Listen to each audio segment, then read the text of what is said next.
Students and welcome to even coaching centre. रेज इस session में हम करने वाले हैं क्विक रिवीजन पॉइंट्स अपने मोडाल्स के। मोडाल्स हमें पता है ये हेल्पिंग वर्ब का ही एक हिस्सा होता है जिनको हम मोडाल ऑक्सिलरी वर्ब्स भी कहते हैं। ठीक है, will, shall, may, might, can, could, shall, should, will, would, ये मोस्टली फ्यूचर टेंस के लिए यूज होते हैं, बट इनके और भी यूजेस थे जो हमने सीखे थे जो आपको याद होने चाहिए। तो गाइस फटाफट से आज इसको रिवाइज करते हैं। मोडाल्स, सबसे पहला modal is an auxiliary verb generally termed as a helping verb which is used with the main verb to indicate a particular attitude such as possibility, obligation and prediction। तो ऐसी कुछ prediction, obligation बताने के लिए modals को use किया जाता है, जैसे can, could, may, might, ये सब क्या है हमारे modals। Now modals are also sometimes referred to as modal verbs or modal auxiliaries। Auxiliary मतलब सेकेंडरी वर्ब्स, ठीक है, जिसको हम बोल सकते हैं। ठीक है, ये है आपकी मोडाल्स। अब इनको यूजेज बहुत इंपॉर्टेंट है, वो देखना है ध्यान से गाइस। तो सबसे पहले शुरू करते हैं गाइस कैन के यूजेज के साथ। कैन सबसे पहले हम किस लिए यूज करते हैं? आई कैन स्विम, मैं तैर सकता हूँ, क्षमता बताने के लिए। तो अपनी एबिलिटी या अपनी कैपेसिटी बताने के लिए हम यूज करते हैं कैन को। जैसे I can lift this box, can you use a personal computer, क्या तुम कर सकते हो? I am sorry I cannot lend you any money, मैं तुम्हें पैसे नहीं दे सकता। तो क्षमता या कैपेसिटी ना होना, उसके लिए हम क्या यूज करते हैं गाइस? कैन। कैन का दूसरा यूज होता है गाइस इनफॉर्मल परमिशन भी होती है। जैसे हम बोलते हैं you can go home now, अब तुम जा सकते हो। परमिशन मांगने के लिए नहीं, मांगने के लिए हम ये नहीं बोल सकते कैन आई कम इन, वो गलत है, उसमें बोलना होता है मे आई कम इन।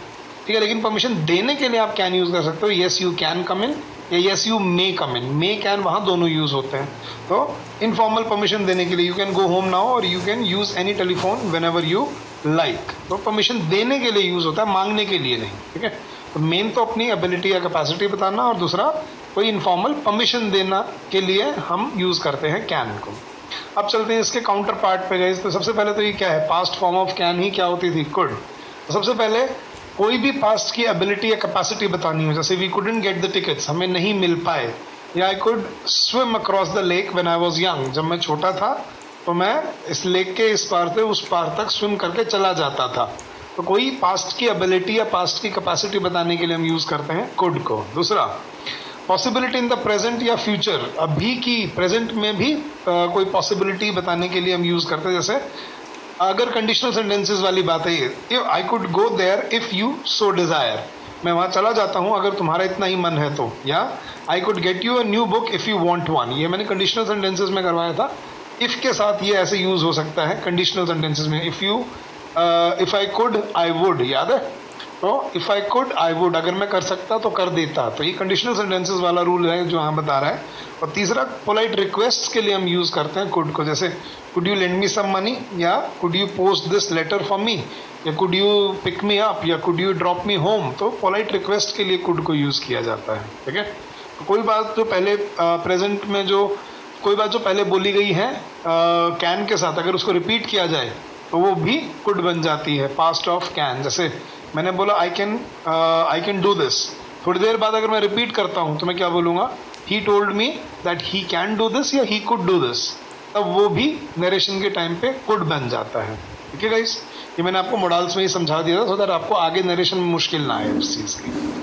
चलो गाइस आगे चलते हैं। नेक्स्ट है अपना मोडाल मे। अब मे किसके लिए यूज़ किया जाता है? सबसे पहले तो वो दो उंगली दिखा के, याद है ना, परमिशन मांगना स्कूल से जो करते आ रहे हो आप, डोर पे खड़े होके, may I come in sir, may I go home now, yes you may I use your telephone, या teachers may park their car here. Permission मांगने देने दोनों के लिए फॉर्मल परमिशन, वहाँ क्या था? इनफॉर्मल परमिशन देने के लिए था कैन, लेकिन फॉर्मल परमिशन मांगने के लिए क्या यूज होता है? मे सबसे पहले। तो दूसरा, कोई पॉसिबिलिटी के लिए, she may have been unwell, या it may rain in a few days, जो आपको लग रहा है कि होने वाला है नियर फ्यूचर में। आई मे अराइव टुमारो, कल मैं पहुँच सकता हूँ, हो सकता है ये हो जाए। तो पॉसिबिलिटी जब हैवी होती है तो हम मे यूज़ करते हैं। तीसरा, कोई विश या डिज़ायर के लिए, जैसे सॉरी विश करने के लिए, डिज़ायर के लिए नहीं। May you live long and prosper, may you live long and do well in life, may God bless you, जो वो मे गॉड ब्लेस यू और मे यू लिव लॉन्ग, ठीक है, ये होते हैं आपके किसी को विश करना या ब्लेस करने के लिए हम यूज़ करते हैं मे को। तो मे के बेसिकली यूज़ का परमिशन मांगना, ठीक है, परमिशन देने के लिए भी यूज़ हो जाता है, can be, may be possibility के लिए, और तीसरा विश के लिए, कोई विश करना है किसी को, ब्लेसिंग करना।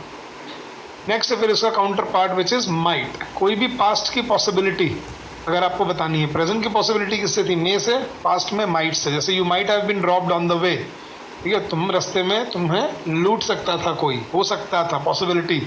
If you had helped him, ये इफ वाले कंडीशन में आ रहा है, he might have thanked you, अगर तुमने उसकी मदद की होती तो वो तुम्हें ज़रूर धन्यवाद देता। और दूसरा कोई पोलाइट रिक्वेस्ट फॉर परमिशन, जैसे might I come in, polite request के लिए भी बोल देते हैं, might I go home and have some rest now. Polite request, formal request नहीं, पोलाइट रिक्वेस्ट, मतलब जो आपस में की जाती है, तो उसके लिए यूज़ किया जाता है माइट को। और माइट पास्ट फॉर्म भी होती है मे की, जैसे जैसे मैं बोलता हूँ I may do this very soon, so दोबारा अगर रिपीट करूँगा तो he told me that he may do this या he might do this very soon. May change narration में किस में हो जाता है, माइट में गाइस। चलो गाइस, नेक्स्ट जो अपना मॉडल है वो है शैल। अब शैल और विल का डिफरेंस क्या था गाइस, शैल बनना था बेसिकली आई और वी के लिए, मतलब इन दोनों के लिए जब भी हम सेंटेंस बनाते हैं यूजुअली तो हम क्या यूज करते हैं, शैल, बट इनके साथ विल भी यूज हो सकता है, याद है, पीटीडी, किसमें, हाँ जी गाइस, कोई भी प्रॉमिस, कोई भी थ्रेट या कोई भी डिटर्मिनेशन के लिए। तो जैसे simple future with I and we, जैसे उसने लिखा है I shall inform you as soon as I can, या I shall lend you money when I have enough. और दूसरा कोई धमकी देने के लिए भी यूज करते हैं शैल को, जैसे you shall not speak a word more, you shall not leave this place till I allow you, मतलब कोई बात डिटर्मिनेशन से अगर बोलनी है तो वो भी हम शैल को लेके बोल सकते हैं, लेकिन with subject other than I and we. मैंने बताया था ना, प्रॉमिस, थ्रेट या डिटर्मिनेशन उसने एक्सप्लेन नहीं किया, उसने बस थोड़ा सा थ्रेट में लिख दिया एक। लेकिन अगर आप किसी थर्ड पर्सन के लिए, सेकंड या थर्ड पर्सन के लिए अगर आप यूज़ करते हो तो आप यहाँ पे शैल भी यूज़ करते हो, याद है ना, वो इंटरचेंज हो जाते थे उनके काम। तो ये था आपका शैल। अब आ जाते हैं इसके काउंटर पार्ट पे विच इज शुड। शुड सबसे पहले तो पास्ट फॉर्म ऑफ शैल, वो तो है ही ये, ठीक है। जैसे उसने क्या कहा, I said that I should be able to manage the show, या we hope that we should be able to help her. तो कोई बात जो पहले शैल से बोली गई है अगर उसको रिपीट किया जाता है तो फर्स्ट पर्सन में वो शैल का क्या बन जाती है, शुड। दूसरा अनलाइकली फ्यूचर पॉसिबिलिटी, हो सकता है या ऐसा करना चाहिए, वो वाला भी आएगा। जैसे should I fail, should we fail, we will give him another chance. तो शुड ही, यहाँ पे ही मिसिंग है, should he fail we will give him another chance. या if you should miss the bus hire a taxi, तो ये conditional sentences वाला rule बोल रहा है वो। लेकिन शुड जो हम बोलते हैं कि you should do this, suggestion या एडवाइस, ठीक है, वो याद रखना गाइस, ये तो हमें पता ही हो, कोई भी सजेशन या कोई भी एडवाइस देने के लिए हम ज़रूर यूज़ करते हैं। तो मैं यहाँ पे ए, बी और इसको सी लिख रहा हूँ, तो इसका एक और यूज़ भी होता है, कोई भी सजेशन या एडवाइस देने के लिए। जैसे you should eat healthy food, अब you should eat healthy food ये क्या है, यहाँ पे एक सलाह दी जा रही है, तो you should eat healthy food, ठीक है, ये क्या हो गई आपकी एक एडवाइस हो गई किसी को। तो इन तीन चीज़ों के लिए हम यूज़ करते हैं बेसिकली शुड को। कंडीशनल सेंटेंस में तो करते ही थे, रियलिस्टिक कंडीशन में शुड इट हैपन या should you arrive late again I will fire you, तो धमकी देने के लिए उस सेंस में यूज़ कर देते थे कंडीशनल सेंटेंसेस में। लेकिन ये था मेन यूज़ और एक ये था इसका, ठीक है गाइस। चलो गाइस, अब चलते हैं अपने विल पे। फर्स्ट और आई और वी के लिए तो हम यूज़ करते थे शैल, बाकी सब के लिए मतलब ही, शी, इट, यू, दे, और कोई भी नाम आ जाए, चाहे जैसे राम, श्याम, बॉयज़, गर्ल्स, ठीक है, कोई भी नाम आ जाए किसी का भी, बाकी सब के लिए हम क्या यूज़ करते हैं गाइस, विल। सिर्फ शैल यूज़ होता था आई और वी के लिए, ठीक है।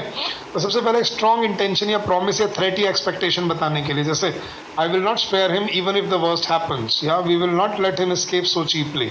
तो कोई बात स्ट्रॉन्ग डिटर्मिनेशन से बोलने के लिए, ठीक है। या दूसरा कोई सर्टेनिटी जब दूसरों के साथ बता रहे हो, जैसे this experiment will bring stability, या your friend will win the presidential elections. तो कोई धमकी देने के लिए आई और वी के साथ हम यूज़ करते थे। मैंने कहा था प्रॉमिस, थ्रेट और डिटर्मिनेशन के लिए हम आई और वी के साथ यूज़ कर सकते हैं विल को, पीटीडी, प्रॉमिस, थ्रेट, डिटर्मिनेशन के लिए। और दूसरों के लिए मतलब he, she, it, you, they, boys, girls के लिए कभी भी सर्टेनिटी की बात हो, सर्टेनिटी बोलना है कि यू विल डू दिस या he will win the match, तो तब हम विल यूज़ करते थे, ठीक है। तो गाइस ये था अपना विल। अब चलते हैं इसके काउंटर पार्ट पे विच इज़ वुड। तो सबसे पहले तो वुड का यूज़ क्या है, an idea of future when used in the past in reported speech, वही नरेशन वाली बात बोल रहा है वो। जैसे कोई बात रिपीट की जा रही है, she said that she will be या she would be ready in 10 minutes, तो वो रिपीटिशन वाली बात बता रहा है। She said that she would be ready in 10 minutes, या he said that he would accept the new offer.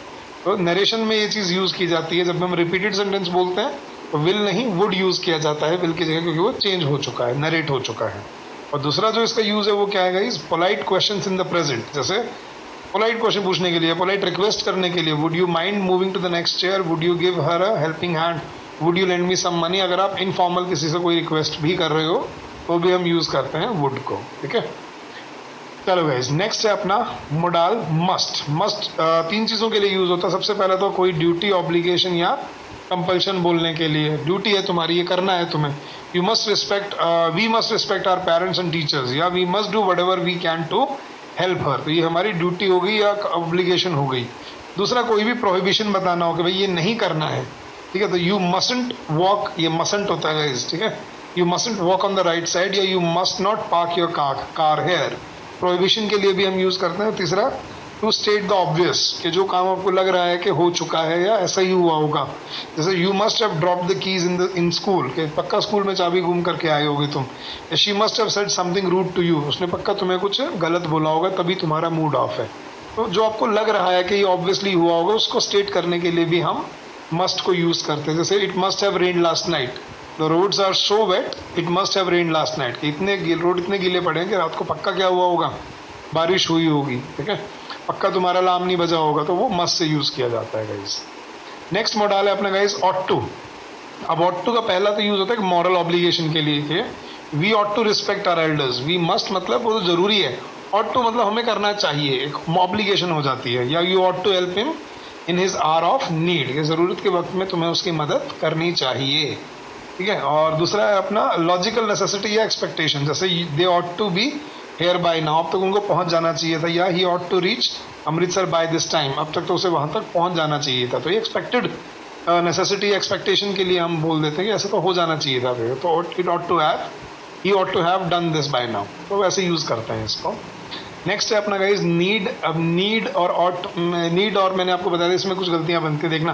पहले तो एब्सेंस ऑफ ऑब्लिगेशन और नेसेसिटी नेगेटिव एंड इंटरोगेटिव, जैसे I have paid this bill so you needn't पे it, needn't, ठीक है, need not पे it, मैंने पे कर दिया, तुम्हें पे करने की जरूरत नहीं है, you needn't go to the office, it is a holiday, छुट्टी है, तुम्हें ऑफिस आने की ज़रूरत नहीं है, मतलब जो काम आप कह रहे हो ये करने की ज़रूरत नहीं है, तो वहाँ पे हम नीड को यूज़ कर देते हैं। नीड एक लेक्सिकल वर्ब की तरह भी यूज़ होता है, जैसे you did not need to pay the bill, तुम्हें पे करने की ज़रूरत नहीं थी, या you need not go there right now, ठीक है। तो हमने क्या कहा था, नीड के बाद, वैसे तो हम नीड के बाद टू लगाते हैं हमेशा, लेकिन हमने क्या स्टार, मैंने आपको स्टार लगा के बताया, इसमें बहुत बार क्वेश्चन बनते हैं गाइस, नीड के बाद नॉट आ जाए तो हम टू नहीं लगाते, you need not to go there नहीं, you need not go there right now, तो ये मोडाल वर्ब की तरह यूज़ हो रहा है यहाँ पे, ठीक है। चलो गाइस, तो नीड के दो यूज़ होते हैं, एक तो नॉर्मल, ये करने की ज़रूरत नहीं है, और एक अपना हम लेक्सिकल वर्ब की तरह you need to do this या you need not do this. और लास्ट है अपना डेयर गाइस, सेम इसमें भी वही था, डेयर के साथ हम टू लगाते हैं, लेकिन अगर डेयर नॉट आ गया तो फिर हम टू ऑमिट कर देते हैं। तो डेयर हम, जैसे हाउ डेयर यू से सो टू माई फेस, ऐसा तुम्हारे करने की हिम्मत कैसे हुई, और who dares to prove him wrong, किसकी हिम्मत है उसको करने की, तो एक चैलेंज करने के लिए या एक क्वेश्चनिंग के लिए यूज़ होता है, और ये डराने के लिए भी यूज़ होता है, you dare not call me again. बस इसमें क्या ध्यान रखना है, डेयर के बाद अगर नॉट आ गया तो फिर हम टू नहीं लगाते, you dare not to call me again नहीं, you dare not call me again, दोबारा मुझे फ़ोन करने की हिम्मत मत करना, ये धमकी देने के लिए भी ऐसे यूज़ किया जाता है, ठीक है। चलो गाइस, और लास्ट अपना जो मॉडल है वो है यूज टू, एक और है शायद हैज़ टू हैव टू, बस ये मॉडल यही है। यूज टू जैसे हम एक तो हम यूज़ करते हैं फॉर अ रिपीटेड या हैबिचुअल एक्शन ऑफ पास्ट, के पास से कोई भी हैबिचुअल या रिपीटेड एक्शन, जैसे she use to sit at the window and watch the people going down the street, वो ऐसा करती थी, तो ऐसा करती थी, कोई ऐसा हैबिचुअल एक्शन जो पास्ट में हम बोल रहे हैं ऐसे किया करते थे। She use to prepare delicious dishes for him, या he use to live with me when we were working together, या I use to study in that college when I was in Bangalore. तो कोई पुराना एक्शन, रिपीटेड हैबिचुअल एक्शन या repeated habitual habit बता रहे हो आप, तो वो होती है आपकी यूज टू से। और एक अपनी कनकरेंट हैबिट जो अभी की आदत बन चुकी है, जैसे अब ये देखना गाइस, इसमें यूज टू के बाद आईएनजी फॉर्म यूज की जाती है, इसमें बहुत बार गलती बनती है guys.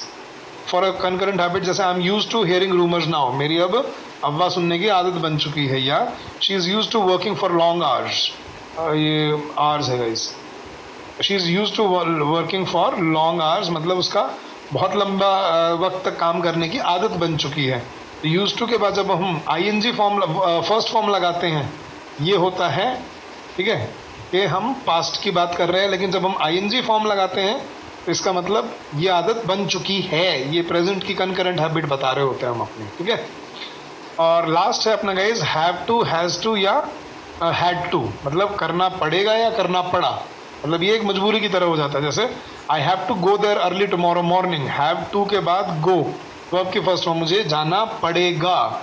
She had to resign her job because of her marriage, उसे ऐसा करना पड़ा, मतलब I may not like it but I have no choice in the matter, वही एक मजबूरी के कारण जो किया जाता है। You have to do this, करना है तुम्हें ये। She has to report every day 9 o'clock, तो वो करना है, तो वो मजबूरी की तरह से जब बोलते हैं ना कोई चीज़ कंपल्शन या वो बन जाती है कि भाई करना ही करना पड़ेगा, उसमें हम यूज़ करते हैं हैज़ टू, हैव टू। जैसे he has to commute from Jalandhar to Ludhiana every day, उसे हर रोज जलंधर से लुधियाना ट्रैवल करके जाना पड़ता है, तो ये मजबूरी के लिए हम ये यूज़ करते हैं guys, have to, has to या हैड टू, ठीक है गाइस। ये थे आपके सारे के सारे मोडाल्स के क्विक रिवीजन पॉइंट्स।